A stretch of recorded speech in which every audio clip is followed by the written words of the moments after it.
అసలు ఇప్పుడు రాజ్ తరుణ్ కేసు ఫైనల్గా ఏమైంది?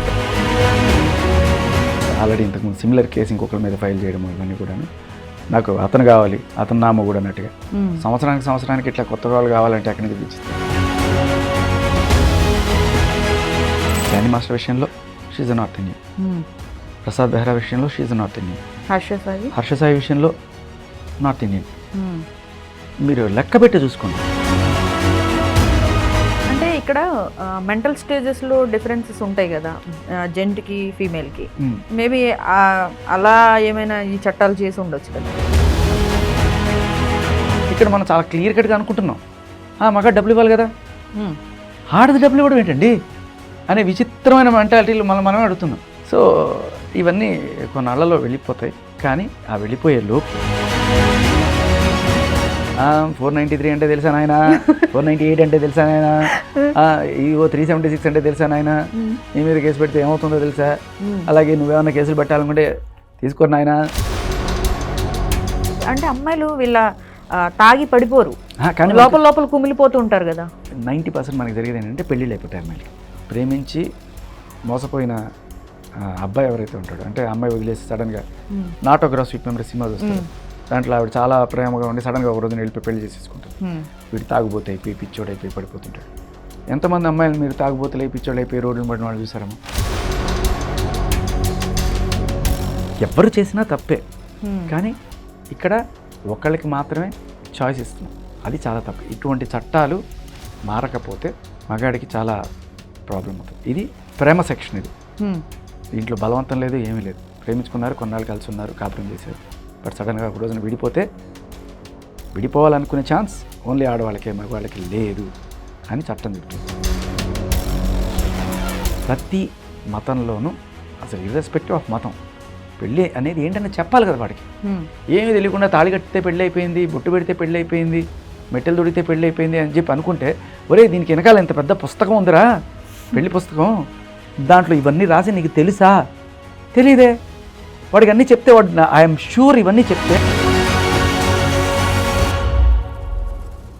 వెల్కమ్ టు ఆదా, నేను హరిత.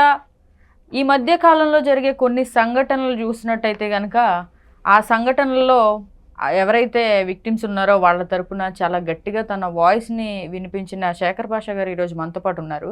ఆయన అడిగి ఇంకొన్ని ఇప్పటి తరానికి అవసరమయ్యే సూచనలు సలహాలు తీసుకోవాలని చెప్పి ఈ స్పెషల్ ప్రోగ్రామ్.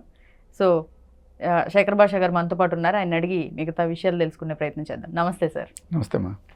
సార్, మేమంతా చూసాం రాజ్ తరుణ్ విషయంలో మీరు తీసుకున్న స్టాండ్ అవ్వచ్చు, జానీ మాస్టర్ ఇష్యూలో అవ్వచ్చు, మిస్టర్ టి నవీన్, వీళ్ళందరికీ సపోర్ట్ చేస్తూ వచ్చారు మగవాళ్ళ తరపున.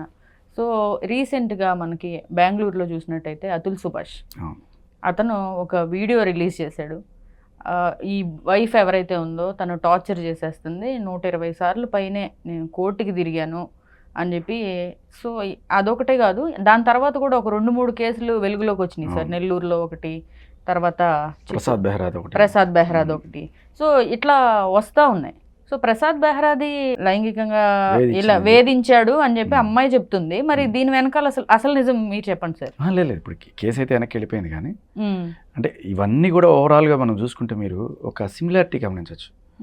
కేసులు పెడుతున్న వ్యక్తులు ఎవరు? మన లోకల్ పీపుల్. అంటే ఇదే కేసు ఒక అమ్మాయి నన్ను వేధిస్తుంది అని చెప్పి ఒక అబ్బాయి వెళ్ళి స్టేషన్లో పెట్టగలరా?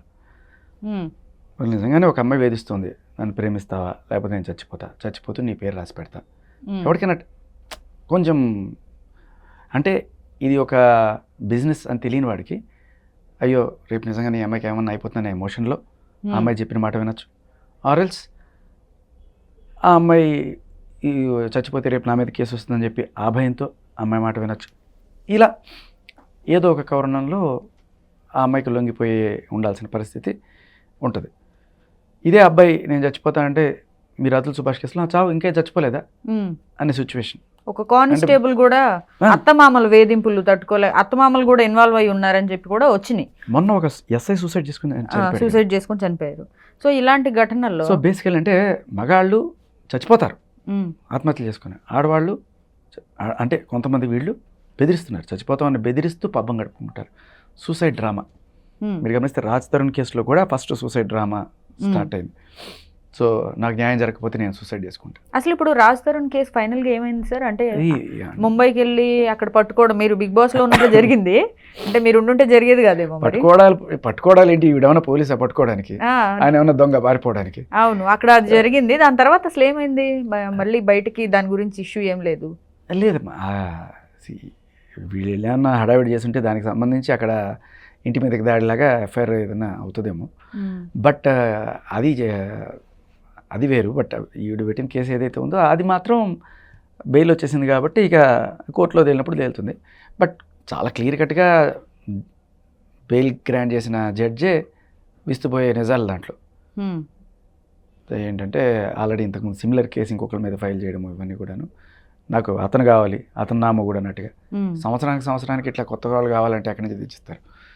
బెంగళూరులో అయితే ఒక ఆవిడ అయితే ఒక కోర్టులో 7 మందిని ఒక 3 ఏళ్ల వ్యవధిలో పెళ్లి చేసుకోవడం, వాడి మీద వరకట్న వేధింపులు పెట్టడం, 498A, తర్వాత ఒక 6 లక్షల దాకా లాగడం, ఇట్లా 3 కోట్ల దాకా సంపాదించింది. తర్వాత ఫైనల్గా జడ్జి చూసి విస్తుపోయాడు, అందరి డీటెయిల్స్ పట్టరని అని చెప్తే సార్ పట్టుకొస్తున్నాం సార్ అని చెప్పి. సో ఇలా ఇదొక ఎప్పుడైతే వీళ్ళు ఈ సెక్షన్స్ ఇవన్నీ కూడా ఉన్నాయి, మనం ఇట్లా సంపాదించవచ్చు అని చెప్పి కొంతమంది తెలుసుకుంటున్నారో వాళ్ళు చేస్తున్నారు. అంటే ఇక్కడ మనం చాలా క్లీన్గా నేను గమనిస్తే ఒక షాకింగ్ విషయం, మన ప్రసాద్ బెహ్రాది అయిన తర్వాత కూడా ఎక్కువ నార్త్ ఇండియన్సే ఎవరైతే ఉపాధి వెతుక్కుంటూ మన హైదరాబాద్ అండ్ సౌత్లోకి వస్తున్నారో, ఎస్పెషల్లీ సినిమా రంగంలోకి వస్తున్నారు.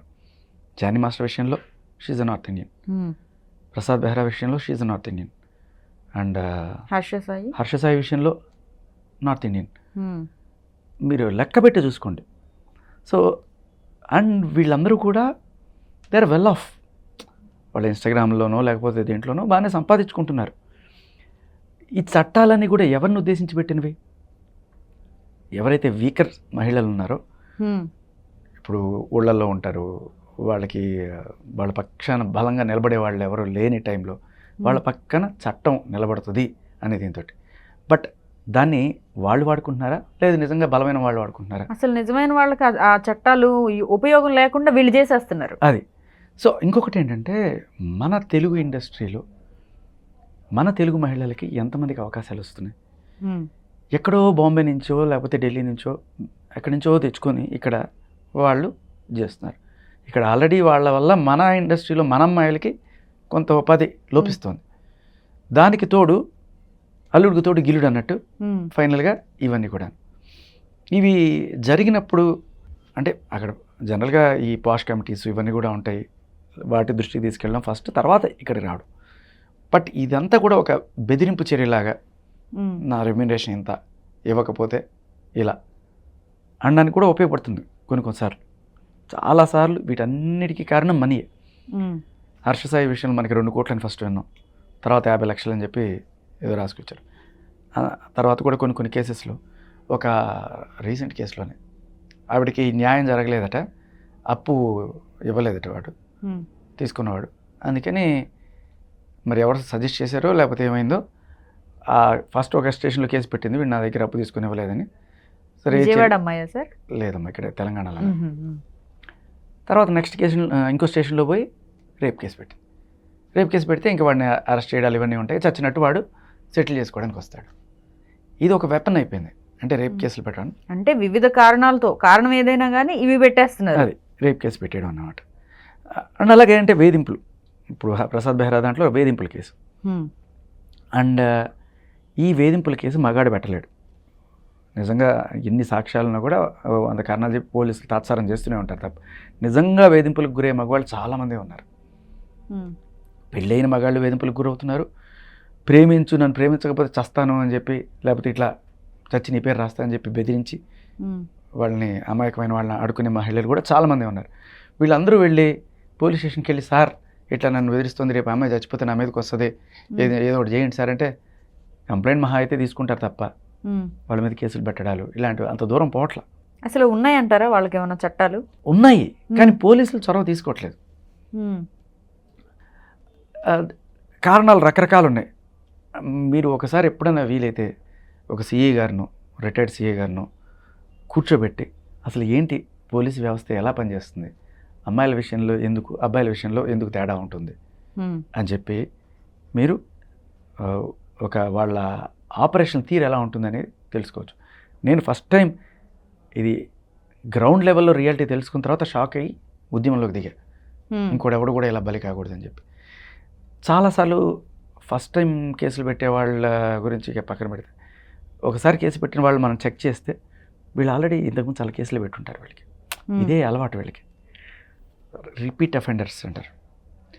సరే, దీనికి ఇవన్నీ ప్రాబ్లమ్స్. మనకి సొల్యూషన్ ఏంటి? ఫస్ట్ మగవాళ్ళు జాగ్రత్తగా ఉండాలి, పెళ్ళిలోకి వెళ్ళే ముందు, పెళ్ళైన తర్వాత. సో లివ్ ఇన్ రిలేషన్స్ కావచ్చు, లేకపోతే పెళ్ళి కావచ్చు. ఇప్పుడు లివిన్లోకి వెళ్ళే వాళ్ళు కూడా ఒక 4 సంవత్సరాలు బాగుంటున్నారు. 4 సంవత్సరాలు బాగున్న తర్వాత ఇద్దరికి ఏయో డిఫరెన్సెస్ వస్తున్నాయి. మగవాడి మైండ్ మారిపోవచ్చు, ఆడవాళ్ళ మైండ్ మారిపోవచ్చు. డిఫరెన్సెస్ వచ్చినప్పుడు ఓన్లీ ఇప్పుడు వాళ్ళు లివింగ్లోకి వెళ్ళినప్పుడు ఒక అండర్స్టాండింగ్తోనే వెళ్తారు. తర్వాత ఒక 4 years తర్వాత ఆడవాళ్ళేమో కేసులు పెట్టేస్తున్నారు. ఇప్పుడు మగవాళ్ళు ఎవరైతే ఉంటారో రేప్ చేసామని చెప్పి, రేప్ గురయ్యాము, ఇలా చేశాడని చెప్పి అబ్బాయి మీద కేసు పెడుతున్నారు. కానీ అబ్బాయిలు ఇంకొకటి ఏదో బయట చేస్తా కూడా ఎలా అయితే పెళ్లిలో చేస్తున్నారో అలాగే లివింగ్లో కూడా చేస్తున్నారు. అంటే వాళ్ళు లివింగ్లో ఉండడానికి మెయిన్ ప్రయారిటీ మేబీ అదే అయ్యి ఉండొచ్చు.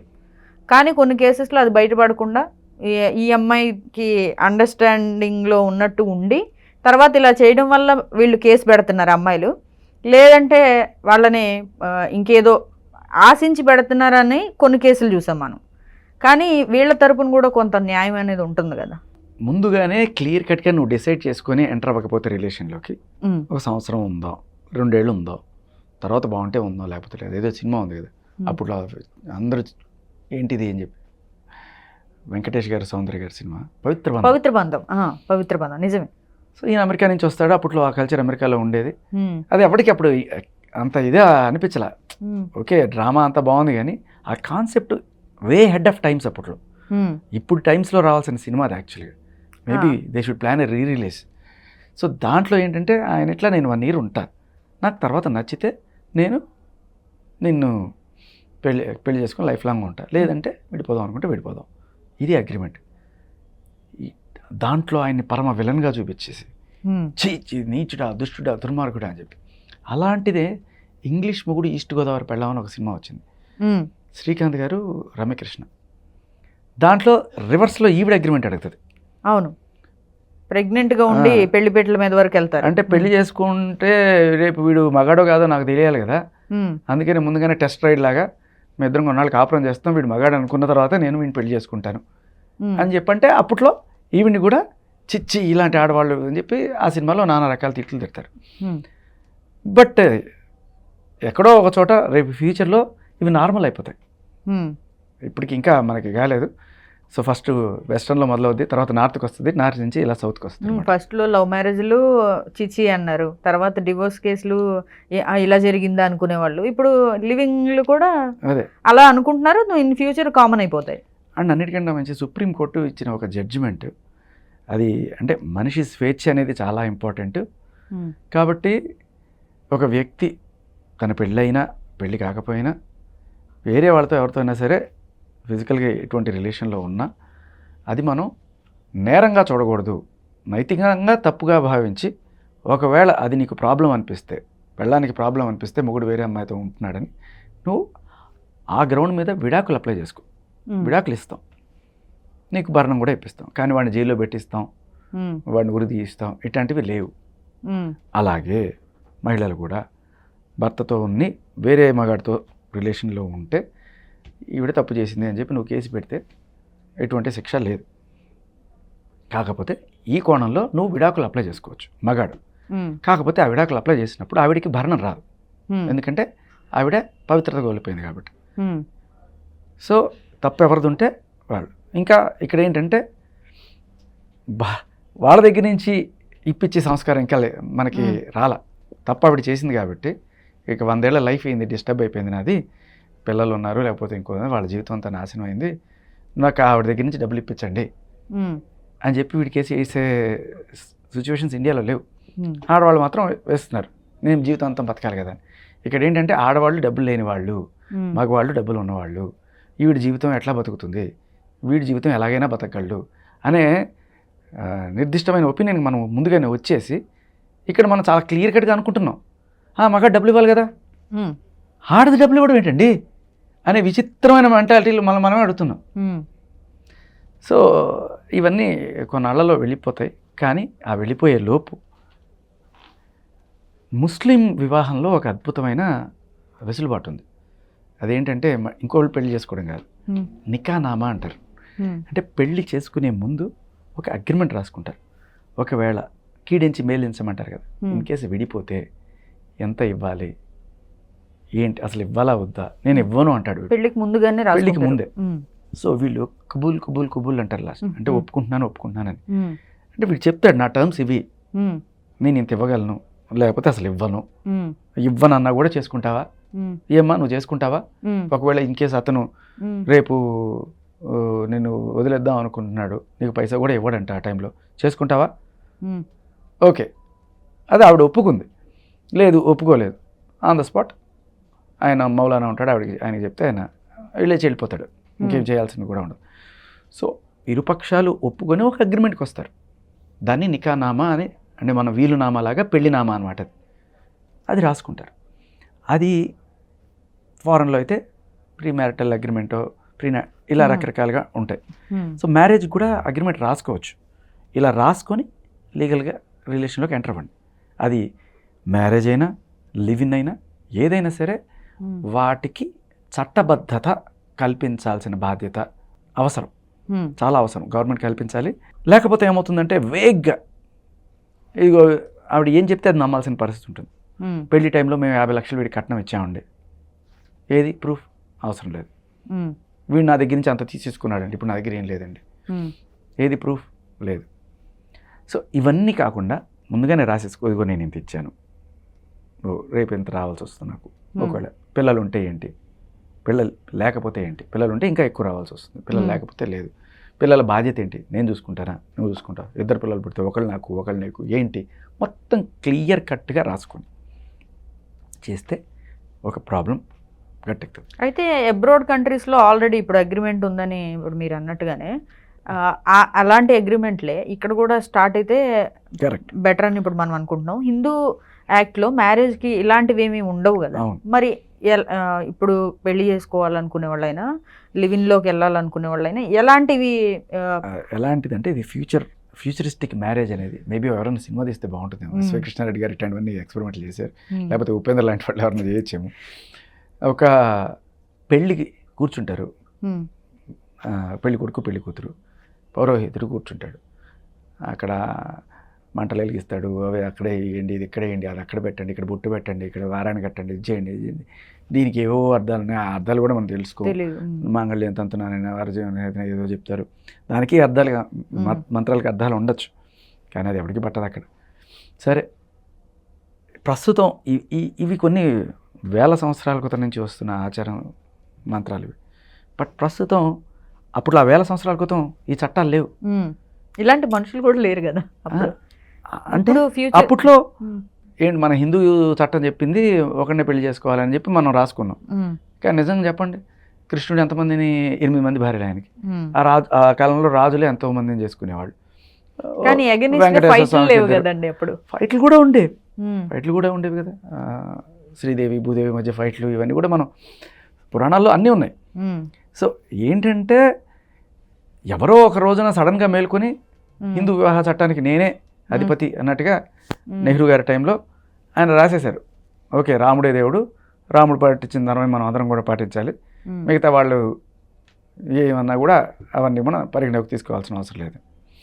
కానీ అంటే హిందూ మతం 1000 సంవత్సరాల క్రితంది, కానీ హిందూ చట్టం 70 ఏళ్ళ క్రితంది.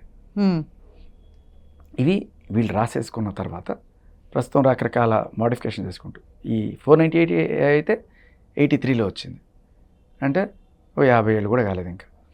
సో అంటే ఒక 20 అంతే 40 ఏళ్ల క్రితం ఉన్న మహిళా స్థితిగతుల పరిస్థితి దృష్ట్యా చేసిన చట్టాన్ని ఈరోజు కూడా వాడుతున్నారు. ఎందుకంటే 40 ఏళ్ల క్రితం మీరు గమనించండి, అంటే మా అమ్మ లేకపోతే అమ్మమ్మ వాళ్ళ తరంలో ఉద్యోగం అనేది అసలు ఇంపాసిబుల్ ఆడవాళ్ళు చేయడం. బయటకు వచ్చేవాళ్ళు కాదు. బయటకు వచ్చేవాళ్ళు కాదు, ఇంట్లో ఉండేవాళ్ళు. భర్త తిడితే పడాలి, కొడితే పడాలి. ఒకవేళ ఏదన్నా అయితే జీవితం తలకి లేకపోతే నా జీవితం లేదు. ఒకవేళ వాడికి ఏమన్నా ఎక్స్ట్రా మ్యారీడ్ ఉన్నా కూడా సైలెంట్గా ఉండేవాళ్ళు. సో ఎందుకంటే ఒక అసహాయత, బయటికి వెళ్ళి బతకలేని పరిస్థితి, అందుకని చేసిన చట్టం. ఇప్పుడు ఈవిడి కాళ్ళ మీద ఈవిడ బతకి ఇంత సంపాదించి కలిగిన కూడా అతుల్ సుభాష్ కేసులో మీరు చూడండి, అంతా చేస్తున్నా కూడా 40 ఏళ్ల క్రితం ఉన్న మహిళా స్థితిగతులను చూపించి ఈ చట్టాలను వీళ్ళ మీద ప్రయోగించి వీళ్ళ దగ్గర డబ్బులు పొందడానికి ఉపయోగపడుతుంది తప్ప, ఇది ఉండొచ్చు ఇంకా ఆ స్థితిగతులు ఏదన్నా పల్లెటూళ్ళలో ఉండొచ్చు. కానీ దీన్ని అడ్వాంటేజ్ తీసుకుంటున్న ఎవరు? నార్త్ ఇండియా నుంచి ఇక్కడికి వచ్చి సెటిల్ అయ్యాలనుకుంటున్న వాళ్ళు, బాగా ఉన్నవాళ్ళు, ఉద్యోగాలు చేస్తున్న వాళ్ళు, ఇవి సరిపోవు ఇంకా కోట్లు బట్టరా అనేవాళ్ళు, పిల్లల్ని కూడా కనీసం నీకు చూపించను అనేవాళ్ళు, ఇలాంటి వాళ్ళు దీన్ని చక్కగా అడ్వాంటేజ్గా తీసుకుని వాడుకున్నారు. నిజానికి ఏ మహిళ అండి భర్త మీద కేసు పెడితే వాడు ఉద్యోగం పోయి వాడు ఇదవుతాడు, వాడికి పరువు పోతుంది, రేపు వాడు నన్ను ఎట్లా చూసుకుంటాడని చెప్పి అనుకుంటే జనరల్గా అక్కడికి వెళ్ళి కేసు పెట్టే స్టేజ్ వచ్చిందంటే అక్కడ అంటే స్టెప్ అవుట్ అయిపోవడానికి రెడీగా ఉన్నట్టు. అది ఇక్కడ మన అగ్రిమెంట్ అనేది చాలా అవసరం. ఈ గవర్నమెంట్ ఆమోదించే రోజు త్వరలో రావాలనే కోరుకుందాం, అది లివిన్కైనా దీనికైనా సరే. అండ్ ఈ పురోహితుడు ఇందాక చెప్తున్న మధ్యలో బ్రేక్ అయిపోయాను, అక్కడ కూర్చోవాల్సిన మోడర్న్ పురోహితుడు ఎవరంటే 493 అంటే తెలుసా నాయన, 498 అంటే తెలుసా నాయన, ఇగో 376 అంటే తెలుసా నాయన, నీ మీద కేసు పెడితే ఏమవుతుందో తెలుసా, అలాగే నువ్వేమన్నా కేసులు పెట్టాలనుకుంటే తీసుకోరు నాయన, ఇలాంటివన్నీ కూడా ఆయనకి చెప్పుకుంటూ వచ్చి ఒకవేళ విడిపోతే నువ్వు ఎంత కట్టాల్సి వస్తుందో తెలుసా నాయన, ఇవన్నీ ఓకేనా నీకు అనుకున్నప్పుడు తాళిగట్టు. ఏమీ తెలియకుండా తాళి కట్టేసిన తర్వాత ఎప్పటికీ తెలియదు కదమ్మా, ఇన్ని చట్టాలు ఉంటాయి, ఈ చట్టాల్లో ఇంత అసలు ఎప్పటికీ కోర్టులు ఎంత భరణం ఇవ్వాలని చెప్పి ఒక జడ్జి ఒక రకంగా చెప్తే ఇంకో జడ్జి ఇంకో రకంగా చెప్తారు. పృథ్వీ గారి కేసు ఉంది కదా, మన 30 years ఇండస్ట్రీ పృథ్వీ గారు, కింద కోర్టు ఏమో లక్షల్లో ఆయనకి వాళ్ళ ఆవిడకి భరణం ఇవ్వాలని చెప్తే పై కోర్టు చెప్పి 22,000 ఎంత ఇవ్వాలి నెలకి అని చెప్పి పై కోర్టు చెప్పింది అనమాట. సో అంటే ఎంత ఇవ్వాలనే దానిపైన కోర్టులకే క్యాలిక్యులేషన్స్లో తేడా వస్తుంది. సో అలా కాకుండా ఎందుకు వచ్చిన గోల ముందుగానే క్లియర్ కట్గా రాసేసుకుంటే పోలా. అది అక్కడ పురోహితుడు చేయాల్సిన పనిని ఒక లాయర్నో ఎవరినో కూర్చోబెట్టి ఒక మోడర్న్ పురోహితుడు అందాం ఆయన హీ షుడ్ మేక్ ఇద్దరికి కూడా ఆ బాధ్యతలపైన పెళ్లి టైంలో కాబట్టి ఎంగేజ్మెంట్ టైంలో అయినా చేసుకోవచ్చు. అంటే నీ బాధ్యతలు ఏంటి, నీ హక్కులు ఏంటి, రేపు ఏదైనా వికటిస్తే ఏంటి పరిస్థితి అనేదానికి క్లియర్ కట్గా రాసుకోకపోతే you will be in soup. ఇది ఖచ్చితంగా ప్రతి ఒక్కళ్ళు పాటించాలి. ఒకవేళ ఇది కనుక ప్రభుత్వం ఒప్పుకోలేదనుకోండి, 2 ఆప్షన్లు ఉన్నాయి మగవాళ్ళకి ఇప్పుడున్న సిచ్యువేషన్లో. ఎందుకంటే మగవాడు is at the loss clear కట్గా. ఎందుకంటే ఒక చిన్న ఎగ్జాంపుల్ చెప్తా, చట్టాలు ఎలా ఉన్నాయని. అబ్బాయి అమ్మాయి ప్రేమించుకున్నారు, పెళ్లి చేసుకుందాం అనుకున్నారు. మీరు అన్నట్టు ఇందుగా 2 ఏళ్ళు 3 ఏళ్ళు ఉన్న తర్వాత కూడా ఆ అబ్బాయికి వేరే ఏదో అఫైర్ వేరే అమ్మాయి మీద మోజు పడింది, దాన్ని చేసుకుందాం అనుకుని ఆ పిచ్చిలో వాడు అటు మూవ్ ఆన్ అయిపోతున్నాడు. ఇప్పుడు ఈ అమ్మాయి అన్యాయం అయిపోతుంది. ఇప్పుడు ఈ అమ్మాయి అడుగుతుంది, నన్ను పెళ్లి చేసుకుంటా అని చెప్పి నాతో కాపురం చేసి నన్ను మోసం చేశాడు అంటే వెళ్ళి కేసు పెట్టచ్చు. 493 ప్రకారం వాడికి 10 ఏళ్ల వరకు జైలు శిక్ష. సిమిలర్లీ అమ్మాయి కూడా అబ్బాయి ఉన్న రిలేషన్లో కొన్నాళ్ళు అయిన తర్వాత వాళ్ళ అమ్మ వాళ్ళు వీడేంటమ్మా లోకల్గా జాబ్ చేస్తున్నాడు, అమెరికా సంబంధం చూశాను, అక్కడ ఇంకా బెటర్గా బతకచ్చు అది ఇది అని చెప్తే షీ కన్విన్స్డ్. వీడికి ఏదో చెప్పేసి నేను వెళ్ళిపోతాను, నేను నీతో ఉండను అని చెప్పింది అనుకోండి. వీడికి ఉన్న ఆప్షన్స్ ఏంటి? వీడు వెళ్ళి అమ్మాయి మీద కేసు పెట్టగలరా? అదే 493. అదే మనసు విరిగిపోద్ది అమ్మాయికైనా అబ్బాయికైనా. అదే ఆత్మహత్యలు జరుగుతాయి అటు ఇటు. ఒకవేళ అమ్మాయి కూడా చేసుకోవచ్చు, అబ్బాయి విడిపోతే సడన్గా అంత ప్రేమలో. మరి అబ్బాయికి ఆత్మహత్య చేసుకోలేడా? చేసుకునే ఛాన్సెస్ ఉన్నాయి. సో ఇదేంటంటే ఇద్దరు ఎవరు మోసం చేసినా శిక్ష ఒకటే రకంగా ఉండాలి. 10 ఏళ్ళు అంటే ఈ అమ్మాయి కూడా 10 ఏళ్ళు పడాలి. కానీ అబ్బాయికి అసలు కేసు పెట్టే ఛాన్సే లేదట. అది మన చట్టం. అంటే బ్రేకప్ అనేది చేసుకోవాలనుకుంటే అమ్మాయికే ఛాన్స్ ఉంది, అబ్బాయికి బ్రేకప్ ఛాన్స్ లేదు. అది మన చట్టం. ఇప్పుడు అబ్బాయి బ్రేకప్ అమ్మాయి బ్రేకప్ చెప్పుకోవడం కాదు. అంటే ఇప్పుడు ముస్లిం వివాహ చట్టంలో మగాడు తలాక్ అని చెప్తే తలాక్ తలాక్ తలాక్ అని 3 సార్లు చెప్తే బ్రేకప్ అన్నట్టుగా కదా. దాంట్లో ఎలా మగవాడు అమ్మో అమ్మో అమ్మో అని చెప్పి ఇప్పుడు ఆడవాళ్ళు నేను బ్రేకప్ అనుకుంటే ఇంకేం లేదు, మగాళ్ళు కామ్గా మూసుకొని కూర్చొని ఉండాలి. అంటే ఇక్కడ మెంటల్ స్టేజెస్లో డిఫరెన్సెస్ ఉంటాయి కదా జెంట్కి ఫీమేల్కి, మేబీ అలా ఏమైనా ఈ చట్టాలు చేసి ఉండొచ్చు కదండి. అదేమ్మా, అంటే ఇప్పుడు చాలాసార్లు మీరు గమనిస్తే ప్రేమించి మోసపోయిన అబ్బాయి ఎవరైతే ఉంటాడో, అంటే అమ్మాయి వదిలేసి సడన్గా నాటోగ్రాఫ్ స్వీట్ మెమరీ సినిమా చూస్తారు, దాంట్లో ఆవిడ చాలా ప్రేమగా ఉండి సడన్గా ఒక రోజున వెళ్ళిపోయి పెళ్లి చేసేసుకుంటుంది. వీడు తాగుబోతే అయిపోయి పిచ్చోడు అయిపోయి పడిపోతుంటాడు. ఎంతమంది అమ్మాయిలు మీరు తాగుబోతులు అయిపోయి పిచ్చోడు అయిపోయి రోడ్డును పడిన వాళ్ళు చూసారమ్మా? అంటే అమ్మాయిలు వీళ్ళ తాగి పడిపోరు, కానీ లోపల కుమిలిపోతూ ఉంటారు కదా. 90% మనకి జరిగేది ఏంటంటే పెళ్ళిళ్ళు అయిపోతాయి అమ్మాయిలకి. పెళ్ళిళ్ళు అయిపోతాయి, మహా అయితే ఒక కొన్నాళ్ళు బాధపడతారు, తర్వాత పిల్లలు పుట్టేస్తారు, వాళ్ళ లోకం వాళ్ళది అయిపోతుంది. బట్ ఆత్మహత్యలు కానీ లేకపోతే ఇలాంటివి ఎక్కువ జరిగేది మగవాళ్ళకి.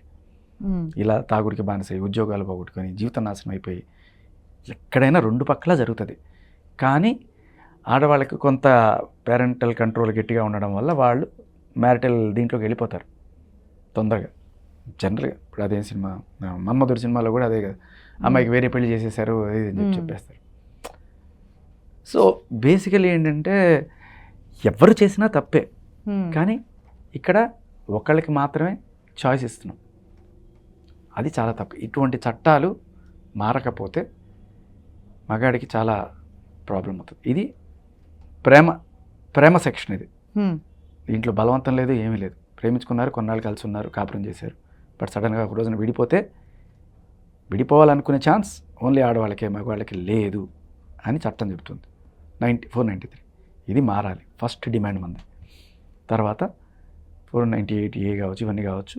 నికానామా లాంటి ఒక అగ్రిమెంట్ అనేది ప్రతి మతంలోనూ, అసలు ఇర్రెస్పెక్టివ్ ఆఫ్ మతం, పెళ్ళి అనేది ఏంటనే చెప్పాలి కదా వాడికి. ఏమీ తెలియకుండా తాళి కట్టితే పెళ్ళి అయిపోయింది, బొట్టు పెడితే పెళ్ళి అయిపోయింది, మెట్టెలు దొడితే పెళ్ళి అయిపోయింది అని చెప్పి అనుకుంటే, ఒరే దీనికి వెనకాల ఇంత పెద్ద పుస్తకం ఉందిరా, పెళ్లి పుస్తకం, దాంట్లో ఇవన్నీ రాసి నీకు తెలుసా? తెలీదే. వాడికి అన్నీ చెప్తే వాడు ఐఎమ్ షూర్ ఇవన్నీ చెప్తే ఏ మగాడు పెళ్లి చేసుకోడు.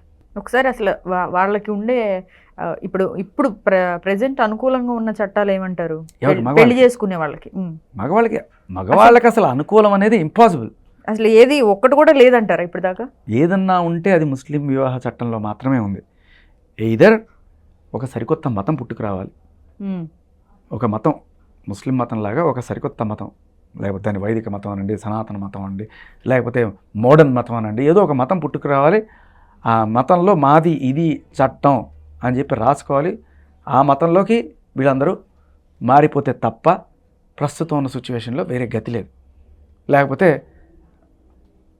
ముస్లింలుగా మారిపోతారా ఏంటి? సో అటువంటి సిచ్యువేషన్ తెచ్చుకోకుండా ఉండాలంటే గవర్నమెంట్, అంటే ఒక పౌరుడు ఉద్యోగం చేస్తూ ట్యాక్సులు కడుతూ ఒక బాధ్యతాయుతమైన బతుకుతున్నప్పుడు వాడికి నువ్వు ఇచ్చే సేఫ్టీ ఏంటి? రకరకాల చట్టాలు పెట్టి ఆ చట్టాల్లో ఇరికించడానికి ఉన్న చట్టాలు ఉన్నాయి తప్ప, నాకంటూ నేను మోసపోయాను అని చెప్పి ఒక మగాడు వెళ్తే వాడికి నువ్వు ఇస్తున్న సేఫ్టీ ఏంటి ఒక గవర్నమెంట్గా? ఏమీ లేదు కదా. సో అట్లీస్ట్ ఆ పక్క మతంలో అయినా సరే నాకు ఒక ఇది కనబడుతుంది, అందుకే నేను అటు వెళ్ళిపోతానేమో అనే ఒక ఇది వస్తుంది. Don't get me wrong. ఇక్కడ శేఖర్ భాష కాబట్టి, వీడు ఒక ముస్లిం కాబట్టి వీళ్ళందరినీ ముస్లింలోకి లాగడానికి ట్రై చేస్తున్నాను. పొరపాటును కూడా రాగా శేఖర్ భాష అనేది నా రేడియో పేరండి. నేను భాష అంటే రజనీకాంత్ అని ఇష్టం వల్ల నేను నా పేరు Rajasekhar. Okay okay sir. So కాబట్టి కొంతమంది ఇలా అనుకునే ప్రమాదం ఉంది, కాబట్టి ఇది క్లియర్ చేయాలి. లేకపోతే నేనేదో మతాన్ని ప్రమోట్, ఇది దిస్ ఇస్ ఇంపాసిబుల్. ఎందుకంటే అంటే రోజు రోజుకి ఇప్పుడు చట్టాలు ఎలా అయితే మార్పు చెందుతూ వచ్చాయో సిచ్యువేషన్స్ తగ్గట్టుగా, మరి ప్రపంచంలో మార్పు సహజం. మరి ప్రస్తుతం మారుతున్న దీనికి తగ్గట్టుగా పెళ్లి క్రతువు అనేది, పెళ్లి తంతు అనేది కూడా మారుతూ రావాలి. ఇది పెళ్లి తంతు ఫ్యూచర్లో ఇలా ఉండాలి, ఇలా అగ్రిమెంట్లు ఉండాలి, లేకపోతే మీరు సూప్లో ఉంటారనే విషయం మగాళ్ళకి తెలియాలి. So right sir, thank you so much. ఇప్పుడు ఈ రిలేషన్స్ అనేవి పెద్ద బిగ్ టాస్క్లా ఉన్నాయి సొసైటీలో. సో అలాంటి వాళ్ళందరికీ కొంచెం కనువిప్పు కలిగిస్తాయి మీ మాటలు. Thank you sir. తిరిగి మరొక టాపిక్తో మళ్ళీ కలుద్దాం. సరే.